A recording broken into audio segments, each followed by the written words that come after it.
이 말씀 속에 참으로 오늘날 우리에게 주어지는 세계적인 환경, 또 국가의 환경, 우리 개인적으로 또 교회적으로 여러 가지 것들이 여기에 다 함축되어 있고, 우리가 이 말씀의 진리를 깨닫는다고 하면은 큰 은혜를 함께 동참할 수 있다고 생각이 듭니다. 우리가 한 2019년에 이 코로나가 생기면서 2020년부터 이것이 갑자기 세계적으로 번지는데, 그때 그 나온 얘기가 뭐냐면은 이 전쟁보다 코로나가 더 위험하다, 이런 이야기가 나왔습니다. 전쟁보다 참으로 코로나가 더 위험하고 사람을 죽이고 위태롭게 한다고 하는 그러한 말인데, 그것이 이제 1년, 2년 이렇게 넘어가고 있습니다. 그런데 이제 최근에 다시 또 나오는 말은 뭐냐면은 코로나보다 전쟁이 더 위험하다, 이런 말이 또 이렇게 언론과 기자들을 통해서 이렇게 나오고 있는 것을 보게 됩니다. 이제 코로나가 위험해서 막 이제 연구를 거듭해가지고 정말 인명피해가 많은 그런 코로나는 어느 정도 잦아들고, 지금 오미크론이 미국과 유럽과 한국에도 막 수십만 명이 이렇게 일어나지만은 인명피해의 그 확률은 0.1%대로 아주 감기처럼 이렇게 많이 걸리기는 하지만 생명의 위협까지는 없다, 이런 식으로 이제 사실 어떻게 보면은 금년 중반 후반을 넘어서면서 코로나는 좀 이렇게 수그러들 가능성이 많다고 하는 것입니다. 그런데 지금 이제 다시 나오는 얘기는 그렇기 때문에 코로나보다 전쟁이 위험하다. 코로나보다 무조건 전쟁이다. 인류 역사상 2차 세계대전을 거치면서 세계적으로 전쟁으로 많은 사람이 죽었는데, 지금 출발에 불과하지만은 우크라이나와 러시아 간의 이 전쟁이라고 하는 것은 예기치 못하였는데 급속도로 지금 확산이 되고, 그 우크라이나와 접하고 있는 유럽 여러 나라에도 지금 불안과 위협을 가져오고 있는 것입니다.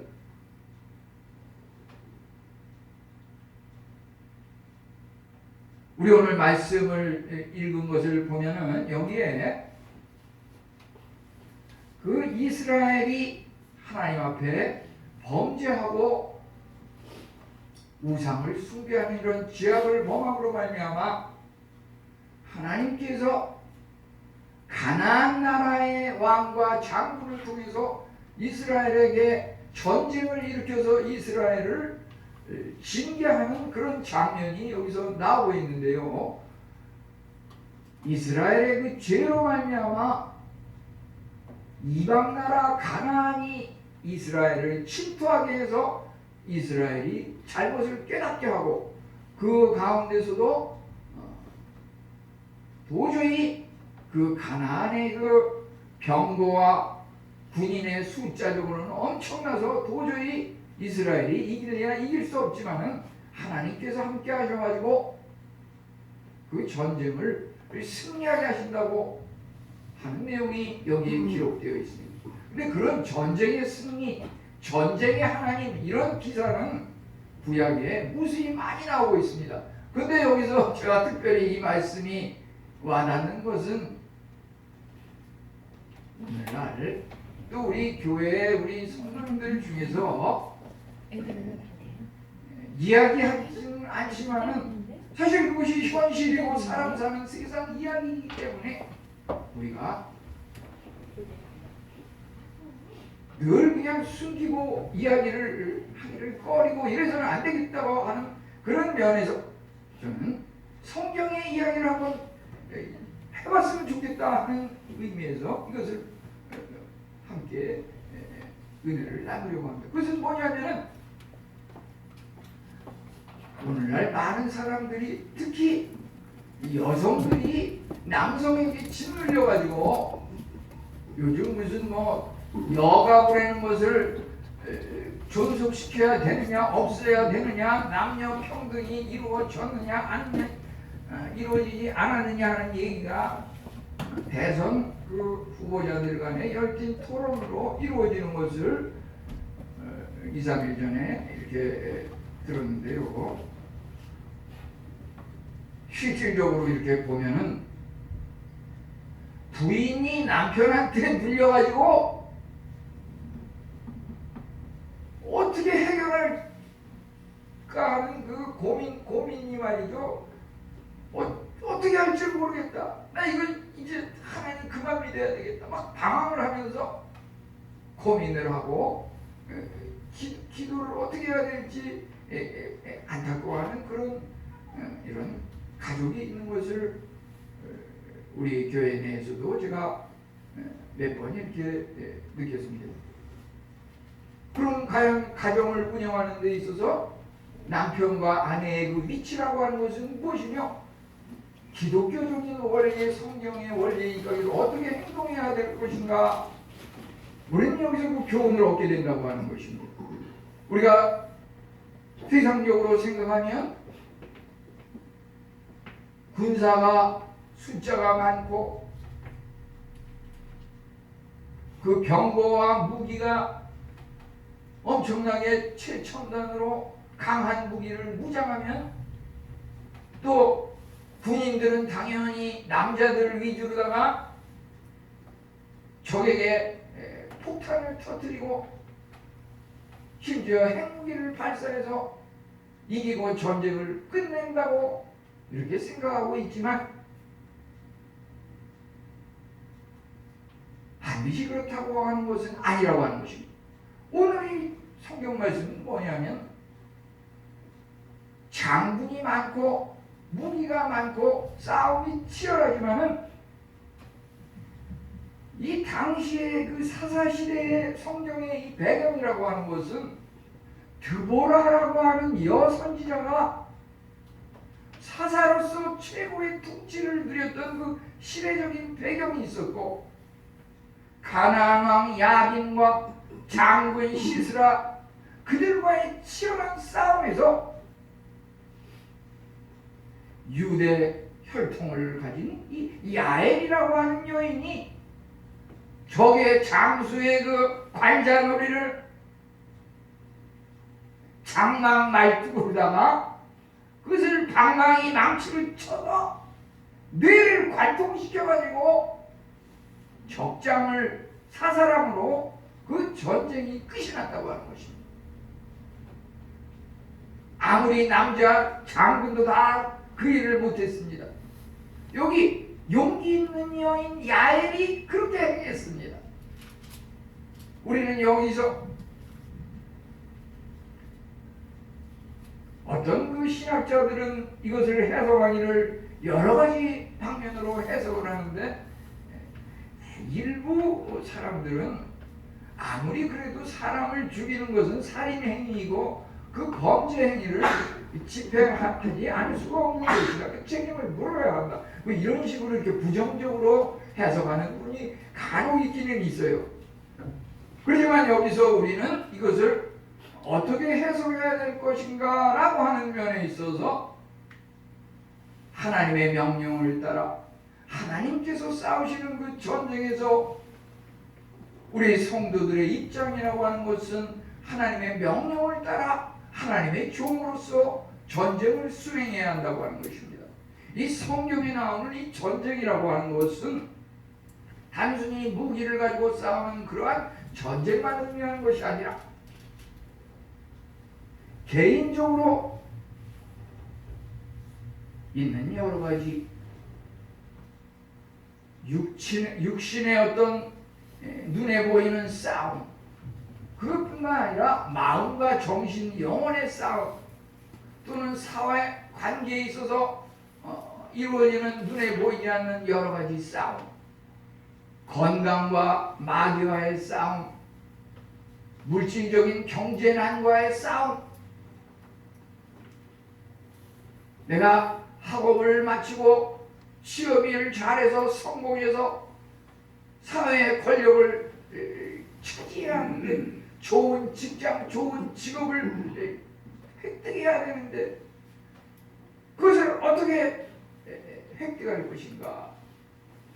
그것을 획득하지 못하게 하는 그 방해 공작을 놓는 육신의 연약함과 세상의 유혹, 마귀 사탄의 그러한 도전이 바로 이스라엘을 침공한 가나안에 해당한다고 하는 것입니다. 그러면 우리는 오늘 말씀을 통해서 전쟁의 원인은 무엇이고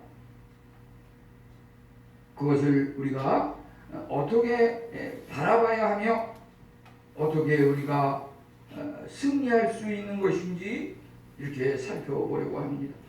우선 전쟁의 원인이라고 하는 것은 죄와의 싸움이라고 하는 것입니다. 이것은 많은 신학자들이 또는 설교하는 목사님들이 본문을 전쟁, 세상에서 일어나는 그 무기 전쟁 그런 것들로 이렇게 해석을 했지만은 오래전에 지금까지 많은 그 설교를 하셨던 그 스펄전 목사님이라고 하는 그분은 이 본문을 해석할 때 죄와의 싸움 이런 시각에서 해석하고 있는 것을 보게 됩니다. 그분의 설교를 듣고서 굉장히 공감이 가고 은혜를 많이 받았는데요. 그것은 무슨 말이냐 하면은 우리 인간의 그 고통이라고 하는 것이 우리 인간에게 있었던 죄 때문에 주어지는 그러한 것이라고 해석을 하였고 이것을 잘 우리가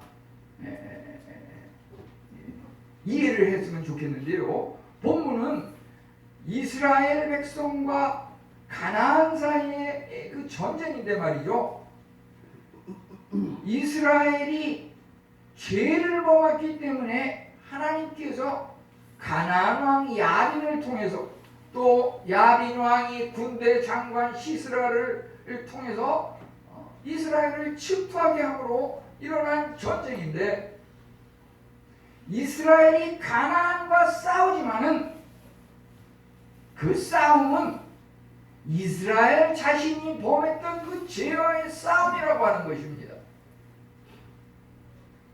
이제 가나안을 물리치고 가나안 왕 야빈과 그 군사 장관 시스라를 물리쳐 죽이는 문제는 나 스스로는 도저히 이길 수 없는 전쟁, 나 스스로는 도저히 해결할 수 없는 죄 문제를 하나님의 힘입어서 하나님의 은혜로 그 전쟁을 이기고 나 스스로는 해결할 수 없는 그 죄 문제를 하나님의 은혜로 해결하고 죄 용서함을 받는다고 하는 이러한 시각에서 이것을 볼 수 있다고 하는 것입니다.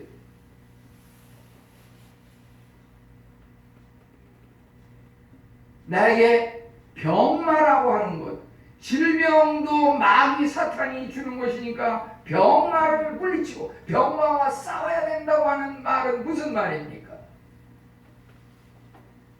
그 마귀 사탄을 물리쳐 이기는 것이 그 병을 내쫓고서 내가 건강을 회복한다고 하는 그러한 의미가 있는 것입니다. 우리는 여기서 사무엘하 24장 13절로 15절에 보면은 다윗 왕이 이스라엘의 최고로 훌륭한 왕이었지만은 그가 몇 가지 범했던 죄 중에서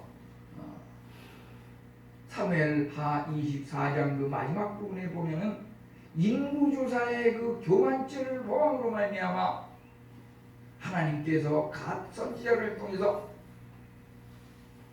기근과 전염병과 전쟁 세 가지 그 재앙을 주시려고 하는데 이 중에서 한 가지를 선택하라고 하니까 다윗왕이 나는 사람에게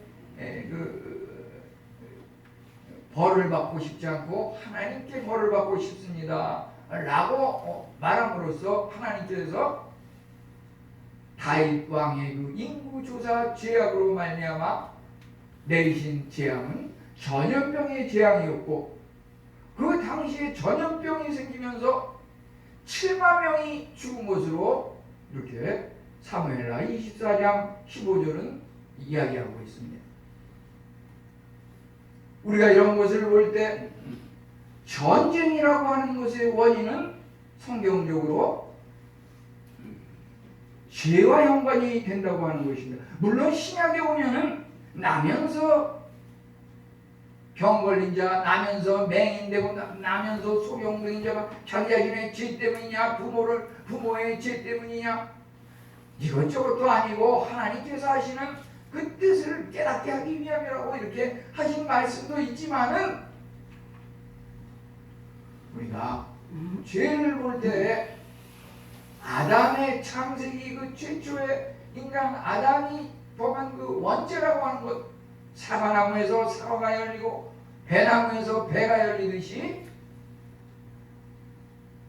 아담의 그 원죄를 가지고 태어난 인간은 누구나 죄인일 수밖에 없고 죄의 값은 사망이요 로마서 6장 23절 말씀대로 죄의 값은 사망인데 우리가 그리스도 예수 안에서 우리가 믿음으로 말미암아 영생을 누린다고 이렇게 이야기한 것을 보게 됩니다.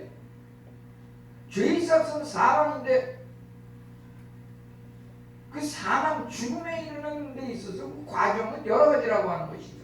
어떤 사람은 전염병을 통해서 어떤 사람은 전쟁을 통해서 어떤 사람은 기근 경제적인 재난 식량난 그것으로 인해서 죽는다고 하는 것이죠.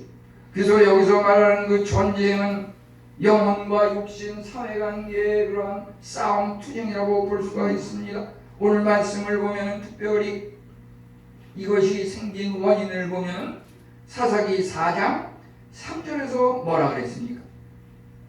우리 3절을 한번 보면요. 야빈 왕은 철병거 900대가 있어 20년 동안 이스라엘 자손을 심히 학대하였으므로 이스라엘 자손이 여호와께 부르짖었더라. 가나안 왕 야빈은 참으로 사악하고 잔인해서 20년 동안 이스라엘 백성을 학대하고 노예로 부려먹고 힘들게 하는 그러한 일이 끊이지 않았으므로 이스라엘 백성은 그 힘든 와중에 하나님께 부르짖고 기도하였다고 했습니다. 하나님께서 그 힘들어하는 이스라엘 백성의 기도에 응답하셔서 이제 오늘 전쟁을 승리로 이끄는 것을 보게 됩니다. 참으로 이스라엘은 가나안에 매우 사악하고 강력한 왕 야빈에 의해서 어려움을 당하고 있었습니다. 오늘날 그 러시아의 그 푸틴이 우크라이나를 공격하고 있는 그런 상황과 유사한 면이 있음을 발견하게 됩니다. 가나안 왕 야빈은 철병거 900대와 수많은 군사에 힘입어서 그것을 자랑하면서 이스라엘을 침공했습니다. 그렇지만 이제 이스라엘은 하나님께서 함께 하심으로 사사시대 최초의 여선지자 드보라가 통치함에 있어서 바락이라고 하는 훌륭한 군대 장관을 이렇게 영입해가지고 전쟁을 하며 전쟁을 상당히 유리하게 이끌고 하나님께서 함께 하심으로 그 야빈 왕과 적장 시스라를 도망치게 만드는 그 전쟁의 그 승리를 가져오는 유리한 고지를 점하고 있었습니다. 가나안의 그 야빈 왕의 군대장관 시스라와 또 오늘 보게 되면 용기 있는 여인 야엘과의 어떤 협력관계와 대립관계가 여기 동시에 부각되고 있는 것을 보게 됩니다. 무슨 말이냐면 가나안 장군 시스라가 전쟁에 몰려가지고서 피로에 지쳐서 도저히 힘들고 더 이상 전쟁할 수 없는 그러한 상황이 되다 보니까 야엘이 머물고 있는 그 장막 텐트 속으로 피신을 왔다 그랬습니다. 근데 그 야엘의 아버지 헤벨과 그 가나안 가족 간에는 서로 친분 관계가 있었고 서로 평화의 관계가 있었기 때문에 가나안 장군 시스라는 야엘의 그 장막 텐트 속에 피신을 하면 가장 안전하고 자기의 생명이 보존될 줄로 알고 그 장막으로 들어왔습니다. 아니나 다를까 그 야엘은 적의 장군 시스라의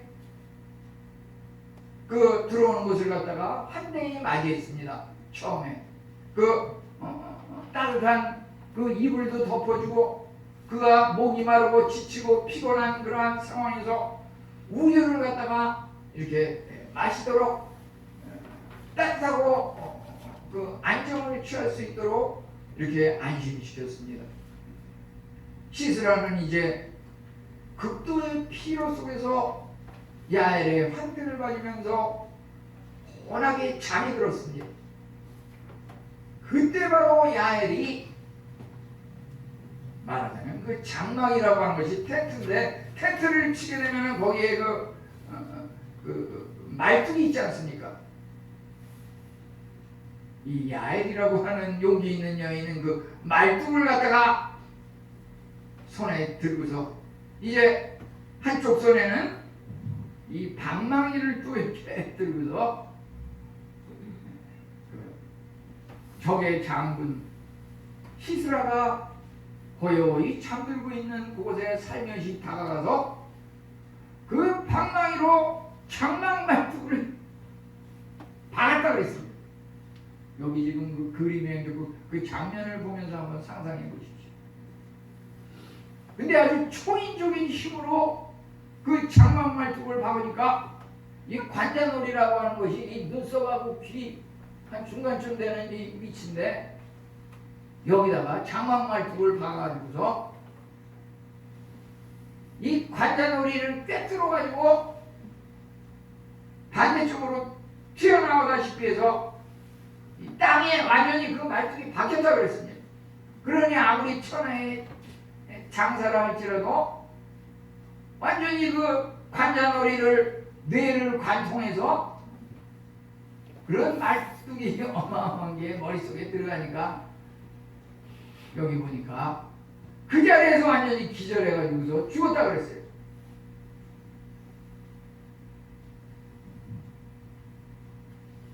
사실상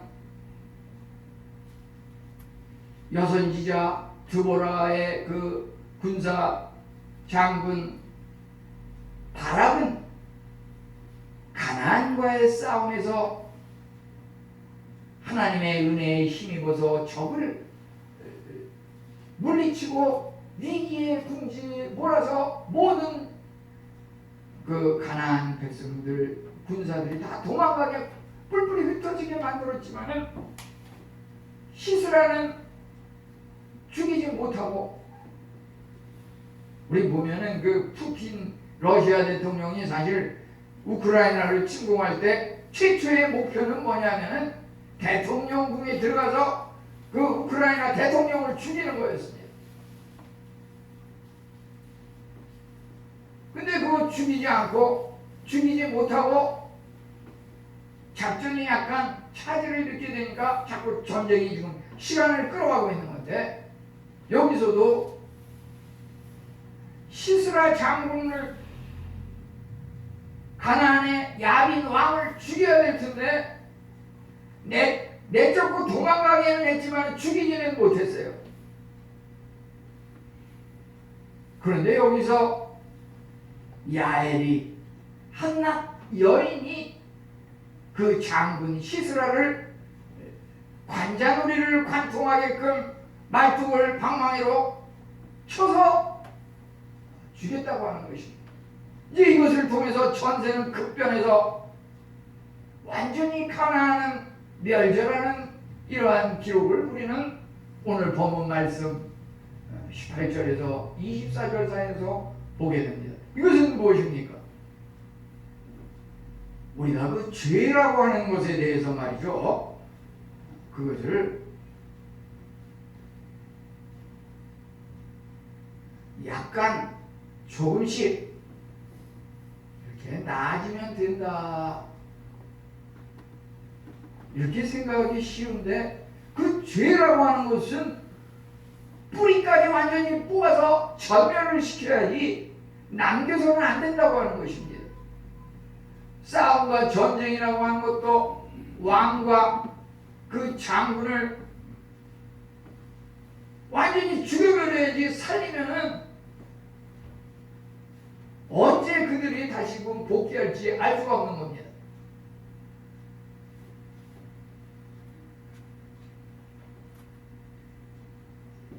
여기 용기 있는 여인 야엘의 그 역할이라고 하는 것은 우리 인간에게 뭔가 완전히 없애지 못하고 남아있는 그 나쁜 악한 습관들, 우리 일상적인 삶 속에서 계속 반복되고 또 반복하는 그런 잘못들, 그것을 장막말뚝으로 관자놀이 뇌를 관통시켜서 완전히 몰살시키는 것 같이 우리 죄에 대해서 말이죠, 완전히 몰살시켜서 죄를 뿌리 뽑아 죽임으로 말미암아 그 죄를 반복해서는 안 된다고 하는 그러한 것을 여기서 교훈하고 있는 것입니다.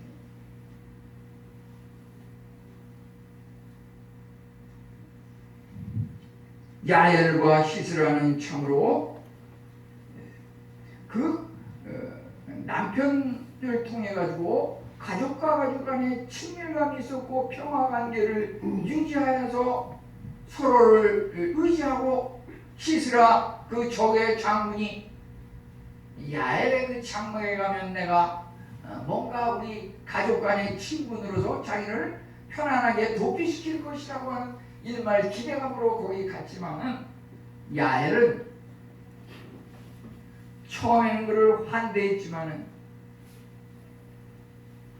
사사로운 인간적인 가족 관계에 생각하면은 그를 살려두고 이렇게 숨길 수 있었지만 그 시스라가 야엘에게 처음에 들어오면서 뭐라 그랬습니까? 혹시 이스라엘의 그 드보라의 그 장군 바락이 와서 장막으로 들어와서 여기 혹시 적의 장군 시스라가 들어오지 않았느냐, 누구 오지 않았냐라고 찾아오거든. 나 그런 사람 본 적 없다, 아무도 들어온 사람 없다고 그러라고 여기 미리 언지를 주었습니다. 그럼에도 불구하고 야엘이 그 시스라를 죽인 것은 무엇입니까? 그것은 사사로운 인간적인 친분관계도 중요하지만은 하나님의 명령, 하나님의 말씀, 하나님의 뜻과 계획이 더 중요하기 때문에 적의 장군을 갖다가 죽이는, 이것은 하나의 국가적으로는 애국심의 표시고 상징이라고 볼 수가 있습니다. 그 야엘은 유대의 혈통이었고 그러기에 가나안 그 적의 장군을 살려둘 수는 없었던 것입니다. 우리는 여기서 자신과의 싸움이 무엇입니까? 나라와 나라 간의 싸움, 질병과의 싸움, 물질과 권력과의 싸움, 이런 것이 모두 포함되는데요. 여기에 있어서 우리가 우리의 그 죄와 잘못을 조금이라도 남겨둘 것이냐, 미적지근한 믿음으로 살아갈 것이냐, 아니면 그것을 완전히 부활시켜서 완전히 소멸시켜서 살아갈 것이냐? 우리가 참으로 예를 들어서 거룩하고 복된 주일 하나님 앞에 나와 예배를 드리는 문제에 있어서도 나는 그리스도인이라고 말은 하지만 그것을 내 평생 주일을 성수하면서 하나님 앞에 영광을 돌릴 것이냐라고 하는 그 문제에 있어서 제가 경험한 그 불교 나라에서도 보게 되면은 기독교인들이 그 신앙생활을 하지 못하게 하기 위해서 주일에는 일을 하고 월요일을 국가 공휴일로 지정해서 이렇게 그것을 법제화해가지고서 그렇게 몇 년 동안 생활해가는 그 국가의 그 법과 그 사회의 질서를 경험한 바 있습니다. 우리는 그러한 것들에 대해서 정말 정치 지도자와 국회에서 입법하는 사람들, 그 사람들이 도대체 올바로 그러한 것을 제정하는지 그것을 눈여겨 살펴야 할 것입니다. 우리가 참으로 죄를 완전히 소멸할 수 있습니까? 이 에티오피아인들을 보면은 피부가 까만데 그것을 어떻게 하얗게 할 수 있습니까? 표범이 그 검은 반점이 여러 개 있는데 그것을 어떻게 없앨 수 있습니까? 우리 인간이 할 수 없는 그러한 부분이 바로 죄를 정결케 하는 문제. 그것은 예수 그리스도의 십자가 보혈만이 가능한데, 그래서 예수님께서 십자가에 못 박히셨는데 그 십자가의 현장에서 우리가 참으로 야엘이 장막 말뚝에 방망이로 쳐서 못 박아서 나의 죄를 완전히 소멸시키는 우리가 신앙생활하면서 예수 그리스도의 십자가를 믿는 그 믿음을 늘 바라보면서 살아갈 때 우리의 죄는 완전히 소멸되고 다시 그것이 꿈틀거리지 않는다고 하는 것입니다. 우리 이 시간 우리 성도님들 모두는 우리의 현재와 미래를 세상에 의존하지 말고 완전히 예수님께 맡기시기 바랍니다. 예수님께 완전히 우리의 미래를 맡긴다고 하는 것은 무엇입니까? 우리 인간의 자아는 완전히 죽어버리고 이제 우리가 살아가는 것은 내가 사는 것이 아니고 내 안에 그리스도께서 사신 것이니, 그리스도가 사는 삶은 무엇입니까? 죽음에서도 죽지 않고 영생을 누리며 영원히 부활하는 그 삶을 살아가라고 하는 것입니다. 이 삶이라고 하는 것은 육신의 질병으로 고통을 당할 필요가 없습니다. 이 삶이라고 하는 것은 전쟁의 고통으로 괴로워할 필요가 없습니다. 이 삶이라고 하는 것은 예수 그리스도의 부활의 복음이라고 하는 것은 세상의 어떤 기아와 기운과 경제적인 어려움으로 인해서 고통을 당할 필요가 없는 것입니다. 우리 안에 참으로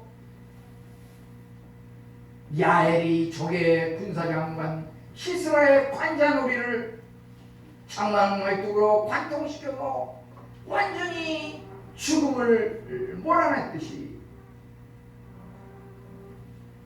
우리 또한 예수 그리스도의 그 십자가, 우리 한 손에 야엘 여인이 가졌던 그 장막 말뚝과 그 방망이를 가지고서 예수님의 그 십자가의 못을 박았듯이 우리 죄를 완전히 못을 박아서 완전히 소멸시킴으로 말미암아 내 자아가 완전히 죽고 그리스도 안에서 부활의 삶을 사시기 바랍니다. 이러한 삶은 한 번에 끝나는 것이 아니라 날마다의 삶 속에서 우리 안에 늘 나타나고 있는데, 기독교라고 하는 것은 이론과 논리에 그치는 것이 아닙니다. 우리의 삶 가운데 실질적으로 생활 속에서 드러나고 증거되어야 할 것입니다. 이러한 것에 있어서 가장 핵심적인 것을 말한다 그러면 그것은 우리가 아니오라고 분명히 말할 수 있는, 그것은 우리 기독교인의 선택사항이 아니라 의무라고 하는 것입니다. 의무라고 하는 것입니다. 의무라고 하는 것입니다. 그것은 무엇입니까? 세상에 대해서는 아니오라고 분명히 말해야 합니다. 하나님께 대해서는 예라고 분명히 말해야 합니다. 세상에서는 참으로 하지 말아야 할 일을 적당히 하자고 유혹하는 경우가 너무나 많은 것을 보게 됩니다. 어머님이 부모가 자녀를 너무 지극히 과도하게 사랑하면 자녀의 잘못을 많이 알고 보면서도 그냥 그대로 내버려 둡니다. 그래도 길을 펴고 살게 하기 위해서. 그렇지만 그 어린아이가 불을 만지는 것이 그 어린아이에게 화상을 입어가지고서 온몸이 불타면은 그것이 평생 화상 흉터로 인해서 고통을 겪게 되는 그런 것을 생각한다고 하면은 우리가 하나님을 믿지 않고 믿음 생활을 하지 아니할 때 그 자녀가, 또 우리 개인들도 마찬가지로 한 번 죽는 것은 사람에게 정하신 것이요 그 후에는 심판이 있으리니 히브리 9장 27절 말씀대로 우리는 참으로 주님 믿기를 소홀히 하면 사망 곧 불못, 그 불못에 던져진다고 하는 것입니다. 하나님께는 우리가 이해를 하여야 할 것입니다. 여기에서 그 야엘 여인은 인간적으로 생각하면 적의 장군을 장막말뚝으로 치는 이 일이 자칫 실패하게 되면은 자기가 죽을 수밖에 없는 그런 위태로운 그 위험을 각오하고서 이런 일을 행했을 것입니다. 하나님을 믿는 믿음이 있으면 세상이 결코 두렵지 않다고 하는 것입니다. 그리스도의 그 부활의 능력으로 우리는 기필코 승리할 수 있다고 하는 것입니다. 이제 이러한 것들을 통해서 우리 본문 말씀 23절에 들어가게 되면 이날에 하나님이 가나안 왕 야빈을 이스라엘 자손 앞에 굴복하게 하신지라. 참으로 지난 20년간 이스라엘을 학대하며 괴롭혔던 가나안 왕 야빈과 그 시스라 장군은 죽음과 나라의 패망으로 전쟁은 종지부를 끊게 되었던 것입니다. 하나님께서는 이스라엘 백성들의 그 부르짖는 기도를 응답하셨습니다. 우리 오늘 말씀을 통해서 특별히 여기 사사기 시대적 배경이 되는 사사시대 그 최초의 여성지자 드보라의 시대, 거기에 힘입어서 또 야엘과 같은 용기 있는 여인이 남성들도 감당하지 못하는 적 장군을 장막말뚝과 방망이로 쳐서 죽이는 이와 같은 용기 있는 처진, 그것은 바로 하나님을 믿는 믿음 안에서 가능한 것이고, 우리의 믿음이 겨자씨 하나님만큼이라도 진실한 믿음이라고 하면 하나님께서 세상이 감당할 수 없는 그런 승리를 우리에게 주실진데, 이와 같은 은혜가 우리 성도님들 모두에게 함께 하시기를 축원합니다. 하나님 감사합니다. 우리는 참으로 연약하고 감히 감당할 수 없는 세상의 어려운 일들이 날마다 매 순간 우리에게 엄습해 오지만 우리는 스스로 할 수 없지만 내 안에 그리스도께서는 하나님